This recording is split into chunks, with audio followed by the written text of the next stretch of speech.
Reverse by Black K. Cat. Chapter 56. Grith. They've only just come into sight of Konoha's walls, and Kurama can already feel himself starting to bristle. Kakashi, who had moved up to walk next to him as soon as Kushina decided to go heckle Jiraiya, who's sporting his own bruised nose and bruised balls as well from where Kushina kneed him, eyes him sidelong around his book. "Should I get the Sandaime to start an evacuation?" he asks dryly and flips to the next page. "Are there going to be random bouts of stupidity like last time?" Kurama growls, not quite able to bring himself to loosen his grip on Naruto. The little boy has tucked himself into the curve of Kurama's left arm while Gaara is in his right. Fu and Yugito are so close they're practically walking on his heels, and Kurama can feel at least one hand fisted in the back of his shirt, but he's not about to say anything. Not given the way Fu is watching the sour-faced man with white hair around the protection of Kurama's body.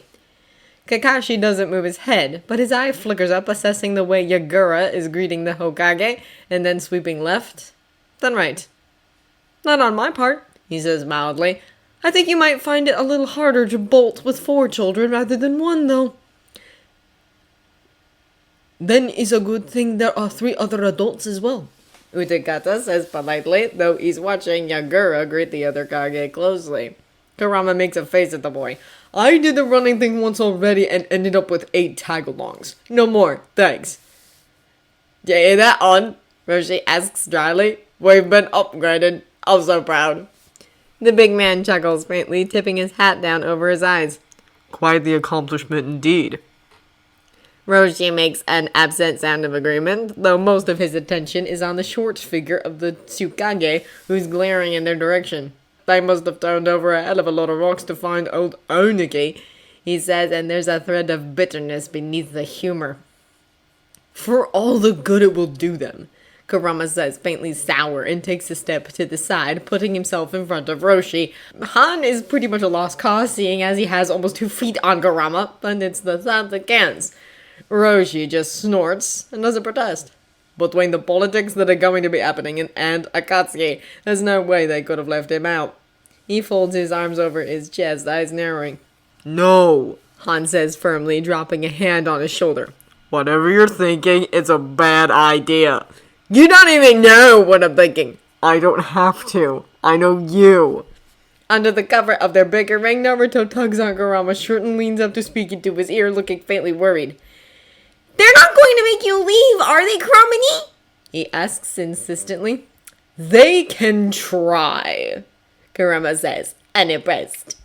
With a quiet huff, Kakashi flicks his book closed and tucks it back into his weapons pouch. "They're not going to," he cuts in firmly. "Your uncle goes where you go, right, Naruto?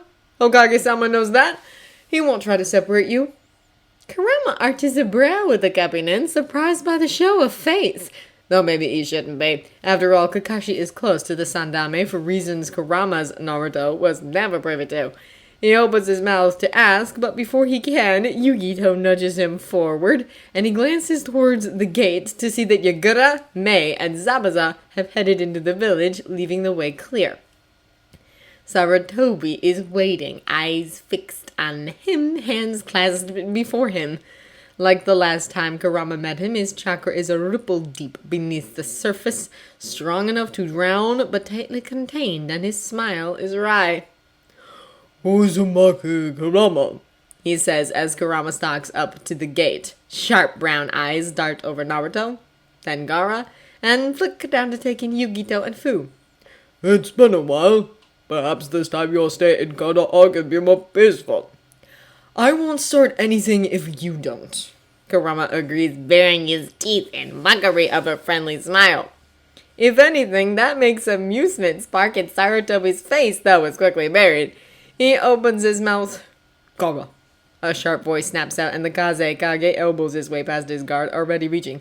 "Come here," and Gaara flinches, burying his face in Kurama's shoulder and clinging like it's going to take a girl bar to pry him off.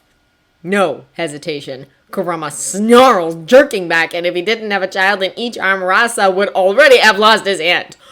"Don't you dare!"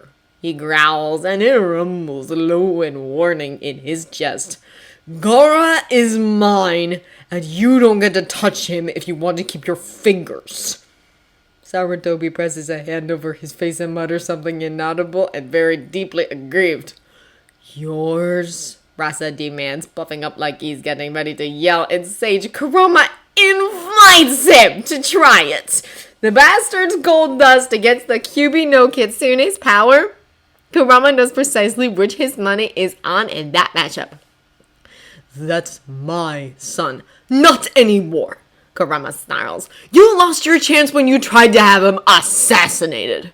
He stays with me. There's a shaky breath against his neck, the curl of small hands in his shirt. Red hair tickles Kurama's jaw as Gaara raises his head and says, I'm staying. I'm staying. I'm staying with Kuramani. The ground shakes, sand sliding up from beneath the stones to swirl around Kurama's feet, and when Gaara looks up, his eyes have bled to black and gold, full of fear and determination in equal parts. Kurama can feel Shukaku beneath the surface, feeding power, but the Nanuki can't slip past the repaired seal to overwhelm Gaara's mind. This is all Gaara talking right now. Rasa's eyes go wide at the sight, and there's a shout. Baki grabs the Kazekage by the arm, wrenching him back out of range, and Rasa lets him. Dark rings shimmer into existence around his eyes, even as a glittering cloud of golden dust streams into the air, and a blur of dark blue and silver, and Kakashi lands directly between Kurama and Rasa, hands raised, even as Sarutobi thunders, Enough! With all the force of 40 years as Hokage behind it. Kurama steps back, more because of Kakashi's sudden presence than Sarutobi's command, and boosts Naruto up enough that he can get one arm around both of the boys. At the same time, Fu presses forward, her hand already full of Chomei's scale powder, while Yugito fades back, sharp eyes marking targets as ghostly fire sparks. Gigi! Naruto says loudly into the crippling tension. He wriggles in Kurama's tight hold, but thankfully, instead of trying to escape, he simply waves. Gigi! Kuramani found my mom! And Gaara and Yugitoni and Funi too! We're going to live in a big house together! The tree guy with the creepy face said he could build one for us! Tenzo, halfway hidden behind a wary Han, makes a sound of quiet despair. I told him my name. That's not even accurate. She-sweet coughs. It sounds suspiciously like completely accurate, sorry. Sarutobi puts a hand on Rasa's arm, steering him back even further, and when the younger man opens his mouth to protest, the Hokage levels him with a steady stare. So I see, Naruto. It's something of a surprise, considering I had been sure your mother passed away 6 years ago, and I see other lost faces as well. You must have been busy. Muscle by muscle, Kurama forces himself to ease back just a bit. Kakashi is watching him, carefully intent, but when Kurama meets his gaze, he nods once, dropping his hand and stepping to the side. Unfortunately, it leaves Kurama with a clear view of Rasa, who looks very unhappy, and Gaara doesn't like that at all. He hasn't gone back to burying his face in Kurama's neck, but given the whiteness of his knuckles where he's gripping Kurama's shirt and the tension in his body, that would probably be an improvement. Rule 1. Kurama growls, and it rumbles through the still air. First one to lay a hand on the kids gets their whole arm fed to them, and everything that's attached if I'm feeling testy. Understand? I think, Sarutobi says firmly, catching A by the elbow and tightening his grip on Rasa, that we can come to something of an understanding. We're going to need more than one understanding, you know? Kushina puts in, pushing her way to the front of the group with Sakamo right behind her. There's a promise of pain in her face and teeth right behind the curve of her smile. Kurama can actually hear the sharp breath Rasa pulls in, and even if he couldn't, the way Baki physically puts himself between his Kage and the white fang would speak volumes by itself. You, the Kazekage says dangerously, you're supposed to be 12 years dead. Did Konoha lie about... Konoha has never had a reason to lie about such things. Sarutobi cuts in, sounding faintly annoyed. I assure you, this is as much a surprise to me as it is to any of you. And it is a surprise I would very much like answers to. Answers kind of seem like they're in short supply right now. Kushina elbows past Kurama, casting him a surreptitious wink as she goes and bounces right up to the Okage. Uzumaki Kushina, reporting for duty. We come with prisoners in tow, though Orochimaru isn't saying anything about how he managed this. Sarutobi sighs, looking as if he wants to rub at his temples, but doesn't quite dare release the other Kage yet. Orochimaru. You captured Orochimaru? How about we trade answers? Kushina asks cheerfully, and maybe someone else would be fooled by that sweet tone, but Kurama most definitely isn't, and neither apparently is Sarutobi because he looks incredibly wary. I'll tell you all about how Sakamoto and I woke up in Akatsuki's cells, and you can tell me why you and Jiraiya decided to leave my son an orphan. My mom, Naruto confesses in a loud whisper to Kurama, is really scary. Kurama very carefully doesn't laugh. She is, isn't she? He agrees and watches A gather himself, easily marking him as the next sacrificial offering to Kushina's wrath. Speak to your Kage with some respect, he huffs, pulling free of Sarutobi's hold and crossing his arms over his massive chest. A moment of squinting at her, and his eyes narrow. Yo, you're the wife of... Kurama laughs. Sarutobi winces, and Kakashi groans, but by then it's already too late. With a cry, Kushina throws all of her weight at A even as she slams her sandal into the tendons of his leg. He yelps loudly, stumbling back, and with a sharp pivot and a heave, Kushina neatly hurls him right over her hip to land in the dust. I'm Uzumaki Kushina, the red hot habanero! She snaps, leaning over to level a finger in his face. I'm an elite jonin of Kanahagakure and head of the Uzumaki clan, not just someone's wife, you know? Stepping back, she huffs, tossing her long hair over her shoulder and regards the gaping A archly. And if Minato hadn't kicked your butt, I would have. Karamini? Yugito whispers, tugging at the hem of Kurama's shirt. Her eyes are very wide, and it looks like there's a blush climbing up her cheekbones. Karamini, I want to be just like her. Me too, Fu insists, stretching up on her toes to see around Kurama's elbow. Karamini, she's amazing. The last person they said that about was Tsunade, and Kurama supposes that at least this way they aren't going to be strapped for good role models. You could do worse, he allows, and doesn't even attempt to hide the way he's smirking as he curls his free arm around Yugito's shoulders. Kushina. Sarutobi sighs, one hand pressed over his face. Onoki actually looks amused, though he's about the only one of the Kage besides Yagura who does. Rasa is still gaping, and the sour-faced headman looks a little faint. The woman crosses her arms over her chest, entirely unrepentant, and meets Sarutobi's stare when he raises his head. My son, she says again, incredibly pointed, and Sarutobi concedes the point with a tired breath. Let's move this to my office, shall we? He asks, and the sweep of his eyes around the gate area is subtle, but not enough so that Kurama misses it. But this is kinda high, he thinks, a little confused and... Danzo.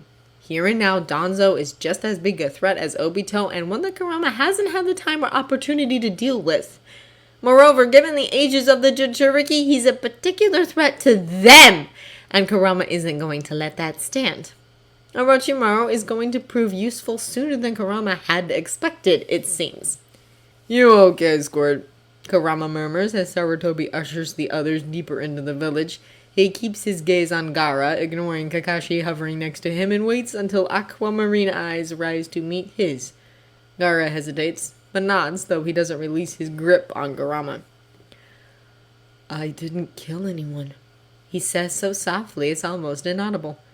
I got angry, but I didn't kill anyone. Not even the person who probably deserved it. Kurama agrees, ruffling his hair. That was a good job, Squirt. Gaara ducks his head, but he's smiling, and Naruto laughs. You were really cool, Gaara! He agrees. Karamani, can you make your eyes go all weird like that? Kurama rolls them instead, flicking Naruto's ear lightly. I don't need to, Brat. I'm scary enough all on my own. Fu giggles, then tugs on his shirt hem. Kurama, can you carry me too? Please? He makes the distinct mistake of glancing back into wide orange gold eyes and sighs loudly to cover Kakashi's up of amusement. Whatever. Fine. If you're going to make that face over it, why not? With the chair, Fu scrambles up onto his back as he crouches down, locking her knees around his sides and leans up, looking around interestedly. The view's not as good as when Han picks me up, she says brightly, but before Kurama can do more than splutter in offense, she wraps her arms around his neck and adds, but that's okay, because I like you better, Kurama-ni. Naruto is laughing, Yugito is giggling, and even Kakashi looks amused. Kurama shoots the Kapping a dark look because he's the only one it might actually have an impact on, and huffs. Brats, he complains, but shrugs Fu up a little higher, resettles Gaara and Naruto, and lets Yugito curl a hand around his elbow. Can we go now, or do you want to keep making fun of me? But you might get so easy, Roshi says dryly, and when Kurama glares at him, he snorts, raising his hands in surrender. On and I will keep an eye on the prisoners. Go deal with politics. Yell when you're ready to flee the village and come on the run again.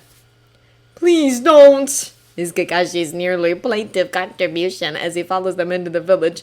The Hokage will probably send us after you again, and no one wants that. Kurama huffs, watching the Natafkage and Kushina vanish around the corner. He's not in any hurry to catch up, though. Why? He seemed to work out just fine the first time. Only for you! Shisui huffs, half hanging off of Itachi's neck. We took maybe 5 breaks over almost 2 weeks. That's torture! Itachi sighs and doesn't try to fight the hold, though he does give his cousin a flat look and peel his arm away enough to breathe. Just because he can, Kurama bares his teeth at Shisui in a quasi smile. Who said I was talking about anybody but me? Why do you do that? Shisui complains, though he very noticeably doesn't get so much as a step closer. Just when I think we're finally getting along and that you're not going to eat me, you go and pull something like that! Captain, I want to be reassigned! I hear the bathrooms in the Anbu barracks are in need of cleaning again, Kakashi says mildly. You even have experience with that, don't you, Shisui? I, Shisui says with great dignity, don't need to listen to any of this. You're all traitors, and I am above your petty ways. Tenzo appreciates me, so I'm going to go and walk with him. He unglues himself from Itachi, sticks his nose in the air, and practically flinches back to throw himself at Tenzo. Tenzo very visibly rolls his eyes, but when he goes to pry Shisui off of him, Shisui catches his hands and gives him a smile that's probably intended to be charming. The older boy gives him a deadpan look, twists his fingers together, and starts sprouting branches like a tree. Kurama turns away from the sound of Shisui's loud yelps, not even trying to hide his smirk. There's amusement in the crinkle of Kakashi's eye as well, and Naruto was watching over Kurama's shoulder and snickering. He leans back to look Kurama in the face, far enough that he's almost in danger of tipping over backwards, and asks, Kurama-ni, can we go get ramen? I haven't had ramen in weeks! It's an exaggeration, definitely. Haku and Utakata fed the kids ramen at least twice while Kurama was gone. But Kurama still hesitates. He looks at Naruto, and then at Gaara, who's still paler than normal. A glance back at Fu, and the girl shrugs, still smiling. I can eat, she says cheerfully. Yugito, you liked the kind we had, right? Yugito-ni hadn't had it before, Naruto tells Kurama solemnly like it's a very grave matter. She had never had ramen! My teacher said it wasn't healthy. Yugito says quietly, but when Kurama glances down at her, she looks back at him steadily, offering up a smile. I liked it a lot, though. Fu and I had it with roast pork. What about you? Kurama asks Gaara, not quite trying to keep his voice gentle, but still keeping his tone even. What kind did you get, Squirt? Gaara blinks for a moment, then says shyly, with egg. Not Naruto-maki. Kurama teases. You weren't even tempted to eat Naruto. Solemnly, Gaara shakes his head even as Naruto protests loudly. Kuramani, don't be mean! Gaara wouldn't eat me! He casts one more glance after the others, but given a choice between sitting in a room with a bunch of old men who want to treat the Jinchuriki like useful things and having lunch with the kids, he'll pick the latter any day. Alright, he agrees. We'll go get ramen. Naruto cheers, and it makes Kurama chuckle. When he looks up, Kakashi is watching him, hands tucked in his pockets and a contemplative look on the triangle of face that's visible. Catching Kurama's eye, the copy then gives him a smile that has equal odds of being complete bullcrap and asks, "Room for one more?" Kurama considers, but it won't hurt anything to have him along, and he can remember how the Kakashi from before used to go to just about any lengths to get out of political maneuvering. It stands to reason Kakashi would want to avoid this meeting too. "Why not?" he huffs, and though it's still hard to tell, he thinks this time the smile is a little closer to genuine. "Roshi, Han, Utakata, you're coming." "Not much of a fan of ramen," Roshi says judiciously, ignoring the offended squawk Naruto gives. He tugs on the tip of his beard, then shakes his head. "Nah, I'll stick with the prisoners. Give Fuji and Momiji some backup." Han makes a sound of amused agreement. Alas, food stalls are rarely built to accommodate someone of my size. Roshi and I will find you later once Orochimaru and Nagato are secure. Utakata glances from Han to Kurama, then smiles and shakes his head, folding his hands into his sleeves. I'll stay as well. Saigen's abilities are well suited to containment, and I don't need to eat quite yet. He hesitates, flicking a quick look around the quiet street, and then adds more quietly, It might be better if we aren't all in one place. Not alone, but also not all together. Of course, Utakata would be the one to realize that. Kurama, Han, and Roshi might all be used to living on the run, but Utakata is the one who grew up in a village controlled by what might as well have been a dictator. Not that most Kages are democratically minded, but Obito used Yagura as a tyrant. Good thinking, Kurama says gruffly, and it makes Utakata smile faintly. Stick with the others then, alright. Yagura will be fine since Fishface and May are with him, but... We'll be fine, Kurama. Han cuts in, amused but indulgent, and he just laughs when Kurama narrows his eyes at him. Go feed your brood. Screw you! Kurama returns, hitching Naruto up a little higher as he turns away. A flash of silver draws his eye before he can make it more than a handful of steps, though. Not Kakashi this time, but Sakamoto. The older Hatake is still hovering at the edge of the gate, out of the way of Fuji and Momiji with their prisoners, and the Konoha shinobi moving to take charge of them as Tenzo, Shisui, and Itachi direct. His eyes are fixed beyond the village, watching the spread of color from the sunset as it stains the sky.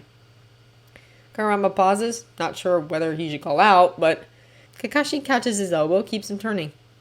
"Come on," he says quietly, and he doesn't look back at his father. You're going to have to talk to him someday, Kurama points out, but the words don't come out nearly as irritated as he intends them to. Just because you managed to avoid him the entire trip here. He's going to visit my mother's grave, Kakashi says simply, though he doesn't loosen his grip on Kurama's arm. It was always the first thing he would do when he got back from a mission. Kurama grimaces a little before he can help it. And you're not going to warn him that he's going to wander over his own grave while he's there. Kakashi just hums noncommittally, eyes fixed on the road ahead of them. Stupid, emotionally stunted shinobi geniuses, Kurama thinks, deeply annoyed. Sage, he can understand awkwardness after parting on such poor terms, but really, if he had another chance with his Naruto, or even with his Sakura or Sasuke, damn it, he'd take it! If Kakashi keeps wasting chances, Kurama is going to have to step in, and he's pretty sure that no one wants that. Kuramani! This way's faster! Naruto grows right next to his ear, and Kurama winces. When the boy starts to wriggle, Kurama sighs and lets him slide down to the ground. Easy, Kit, easy. I'm sure the ramen isn't going anywhere. With a stubborn huff, Naruto just sets his feet and starts tugging at the arm Kakashi helpfully relinquishes. The ramen isn't, but we aren't either! Come on, Kuramani, let's go! Clearly, Kurama was wrong to expect logic with ramen on the line. He hides his amusement, even as he allows Naruto to tow him down an overgrown side street and out into a busier square. Several heads jerk up, turning to watch the procession, but Kurama ignores them, pointedly. Kakashi's presence should keep away anyone who wants to start trouble, and even if it doesn't, Kurama is all too happy to break heads. Over his shoulder, Fu laughs a little, digging in with her knees so that she can lean further forward. What's the big rush, Naruto? She asks, grinning. Is this ramen place special or something? Oh man, Tayuchi's ramen is the best! Naruto insists. He slows a little now that the hangings of the stall are in view ahead of them and beams back at Fu. And he doesn't care that I'm a Jinchuriki, so he shouldn't care that you are either. Fu's eyes widen and she almost loses her grip on Kurama. He catches her just in time, managing to get an arm under her thighs and hoisting her back up with a grunt. She doesn't even seem to notice, leaning forward again to demand, A civilian? A cook? He doesn't care? Yukito is just as startled, and Kurama can feel a trace of claws in the hand that's gripping his arm. Really? She asks, glancing up at Kurama for verification. Really? Kurama confirms and then grunts. Sweetheart, I can't walk if I can't breathe. Oops, sorry, Kurama-ni. A little sheepishly, Fu unwinds her arm from around his neck, settling more securely against his back. There wasn't anyone like that in Taki, though. Not anyone. At least not that I ever met. People can be surprising, Kurama tells her, and can't find a faint smile thinking of his Naruto. Of this one. Innate nature, a lot of it, but Kurama's pretty certain some of it was learned, too, pulled in from Teiuchi and Iruka and Sarutobi at his best, Jiraiya at his most hopeful. It was always easy to tell the people who had the most influence on Naruto because he took on their brightest aspects.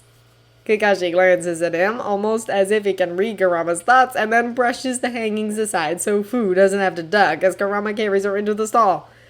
That they can, he agrees, as mild as the summer sky, and when Kurama regards him warily, he just crinkles his eye, then raises his voice and calls, Are you done for the night, Teiuchi-san? There's a clatter of dishes, the sound of running water, and a moment later the ramen chef's cheerful voice precedes the man out of the back.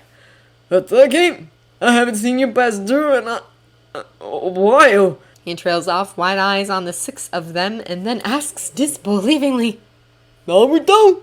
Hey, old man! Naruto says cheerfully, hauling himself up onto a stool. This is my Kurama-ni, and that's Gaara, and Funi, and Yukito-ni. They're my family! Teiuchi blinks at Naruto, then at Kurama and the rest. His eyes settle on Gaara, who's watching him cautiously, and drift up to Fu, who's practically falling over Kurama's shoulder again as she cranes her head to look at the menu. A long pause, and... Good to see you again, kid. First round is on me, he says with a wide smile, leaning over to ruffle Naruto's hair lightly. What can I get you? It's a good day for some ramen, isn't it? Kurama chuckles a little, letting Fu slide down to the ground and taking a stool of his own. Gaara looks between the empty stool between Kurama and Yukito, and very plainly decides to stay where he is, and Kurama doesn't protest. Kakashi takes the empty seat with Fu at the far end, and it feels... well... they're back in Kana, huh? Last time may have felt like old wounds reopened, but this time it doesn't feel too bad.